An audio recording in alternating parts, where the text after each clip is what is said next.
আজকে আমরা সবাই মিলে যাচ্ছি বড় পিসমণির বাড়ি। বড় পিসমণির বাড়ি আমি গেছিলাম যখন আমি ক্লাস 5-এ পড়ি, মানে 2005 সালে। তো 2005 সালের পর যাচ্ছি 2024 সালে, মানে ভাবতে পারছো কত বছর পর। আর যা গরম পড়েছে এখন, বেলা করে তো যাওয়ার কোনো কথাই ওঠেনি, তাই ভোরবেলায় বেরিয়ে পড়েছি। 6টার ট্রেনটা ধরে যাব। আর জানলা ধারে যেহেতু সিট পেয়েছি, তো জানলা ধারে একটু ভিউটা ক্যাপচার না করলে হয় নাকি। তারপর খড়গপুরে নেমে খাওয়া দাওয়া করে ফ্রেশ ট্রেশ হয়ে বেরিয়ে পড়লাম। আর তারপর চলে যাচ্ছি বালিগেরিয়া। অনেকে হয়তো বালিগেরিয়ার নাম শুনেছো বা জানো, আবার অনেকে জানো না। বালিগেরিয়া হচ্ছে উড়িষ্যার বর্ডারে। আর এই ব্রিজটা দেখো, বালিগেরিয়ার প্রায় ঢুকেই পড়েছি কথা বলতে বলতে। এই ব্রিজটা আগে ছিল না, আর এখন তো নদীতে জলও নেই। আগে প্রচুর জল ছিল, আর ব্রিজও থাকেনি। তখন বাবাদেরকে হেঁটে পেরিয়ে যেতে হতো। বাবারা যখন ছোট ছিল, ভাবতে পারছো কত কষ্ট করে যেত দিদির বাড়ি। কথা বলতে বলতে দেখো পৌঁছে গেছি। আর গিয়ে একটু বসে আরাম রেস্ট টেস্ট নিয়ে মৌলির আইবুড়ো ভাত খাওয়ানো শুরু হচ্ছে। এই ঘরটাতে করা হচ্ছে, কারণ এই বাড়িতে, এই রুমটাতে এসি আছে। আর যা গরম পড়েছে এখন, অস্বাভাবিক গরম পড়েছে এখন। তোমাদের ওখানে টেম্পারেচার কত সেটা নিচে কমেন্ট করে জানাও তো। আমাদের এখানে তো 41-42 হয়ে যাচ্ছে মাঝে মাঝে। তারপর এই গোলাপটা দিয়ে সাজাবে, তো আমি ভাবলাম তার আগে একটু নিজের ছবি তুলে নিই। গোলাপ ফুলে দেখবে ছবি তুলতে ভালোই লাগে। তারপর মৌলিকে বসিয়ে দেওয়া হয়েছে, আর মৌলিকে কি দারুণ সুন্দর লাগছে, তাই না? সত্যি বলছি, খুব সুন্দর লাগছিল ওকে। আজকে যেহেতু ওর দিন, তাই ওকে মাঝখানে বসিয়ে সবাই ছবি তুলে যাচ্ছিল। আর এখানে দেখো ভিড় করে সবাই দাঁড়িয়ে আছে, একে একে করে সবাই ওকে আইবুড়ো ভাত খাওয়াবে। প্রথমেই খাওয়াবে বাবা মা, তার আগে দেখো জামাইবাবু এখানে ঘুমিয়ে পড়েছে। ওইদিকে মৌলি আইবুড়ো ভাত হচ্ছে, আর এইদিকে জামাইবাবু ঘুমাচ্ছে। এবার মৌলি বাবা মা খাওয়াবে, তো রেডি হচ্ছে। আর সবার আগে তো বাবা মাই খাওয়াবে, তাই না? তো ওর মা খাই দিয়ে এলো ফার্স্টে। তারপর দেখো খোকনদা আর খোকনদার বউ, মানে বৌদি খাওয়াবে।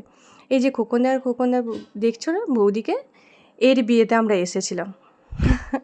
তারপর এসেছি মৌলির বিয়েতে। বাবা বলছিল এত গরমে রোদে যাওয়া যাবে কি? আমি বললাম না, যাওয়ার কি আছে, আর এই সুযোগ পাওয়া যাবে না, এমনিতে তো আসাই হয় না, তাহলে মৌলির বিয়েতে অন্তত আসা তো হবে।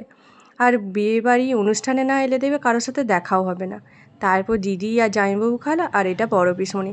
তোমরা যারা আমার পুরনো ভিডিও দেখেছো তারা বড় পিসমণিকে নিশ্চয়ই চিনেছো। আর এই দেখো রিজু আর রাজ। তারপর খাই দিল ওর বৌদি, মানে শুভ, আর হচ্ছে ওর বউ, মৌলির দাদার বৌদি। আর এখানে হচ্ছে বড় জেঠিমা খাই দিল। আর মা তো নিচে বসতে পারবে না, তোমরা জানো, তাই মা দাঁড়িয়ে দাঁড়িয়ে ওকে খাই দিল। তারপর পিঙ্কিদি খাই দিল। তারপর অ্যাজ ইউজুয়াল আমি আর অন্তু খাই দিলাম মৌলিকে। তারপর এবার একে একে করে সবাই খাওয়াচ্ছিল। আর মৌলিকে কি দারুণ সুন্দর লাগছে, তাই না? সত্যি বলছি, খুব সুন্দর লাগছে ওকে দেখতে। আমার তো ভালোই লাগছিল। তারপর সবাই মিলে ছবিও তুলে নিয়েছিলাম।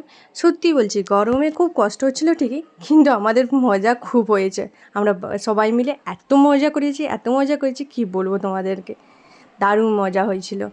আর এখানে সবারই ছবিগুলো আমি দিয়ে দিয়ে যাচ্ছিলাম। তারপর রাত্রেবেলায় ও দেখো হাতটায় অর্ধেক মেহেন্দি লাগিয়েছি, অর্ধেক লাগায়নি। তারপর রাত্রেবেলায় ও মেহেন্দি লাগাচ্ছিল। মেহেন্দি অনুষ্ঠান একটু ছোটোখাটো করা হয়েছিল। আর আমাদের তো মেহেন্দি অনুষ্ঠান এরকম বড়সড় হয় না, তোমরা তো জানোই বাঙালিদের এরকম অনুষ্ঠান নেই। তো নিজেদের মতন করে আমরা ছোটোখাটো একটা মেহেন্দি অনুষ্ঠানও করেছিল ওরা, সেখানে এনজয় করছিলাম। আর আমরা বাচ্চা পার্টি মিলে একটা ছোট্ট দেখে পার্টি করেছিলাম। সত্যি বলছি, ওই পার্টিটায় দারুণ মজা ছিল। আর এই পুচকিটাকে দেখো, ও ক্লাস 3-তে পড়ে, ওকে কেউ মেহেন্দি করতে দেয়নি, তো ও আমাকে বলছে আমি করে দেবো। আমি বলছি ঠিক আছে কর, কী আছে যায় আসে, করে নে। ভালোই করেছে মেহেন্দি যেইটুকু করেছে। তারপর ও একটা হাত করেছে, আর একটা হাত এই মেয়েটা করে দিয়েছে। এটা মৌলির মামার মেয়ে, দারুণ সুন্দর এ মেহেন্দিটা আঁকছিল। সত্যি বলছি, এত সুন্দর মেহেন্দিটা এঁকেছে না, কী বলবো তোমাদেরকে। তারপর হচ্ছে এখানে সবাই দেখো বসে বসে আমরা আড্ডা মারছিলাম, আর এদিকে আমরা তারপর পার্টি করেছি নিজেদের মতন করে। এই পার্টিটা করতে দারুণ মজা লেগেছে, সত্যি বলছি। এত কুরকুরে কোল্ড ড্রিঙ্কস খেয়েছি আমরা, খুব এনজয় করেছি। চলো ভিডিওটা শেষ করি। ভিডিওটা দেখে যদি একটুও ভালো লাগে প্লিজ লাইক করো, আর তোমরা যারা আমার চ্যানেলে প্রথম আছো প্লিজ আমার চ্যানেলটায় সাবস্ক্রাইব করো। Thank you for watching.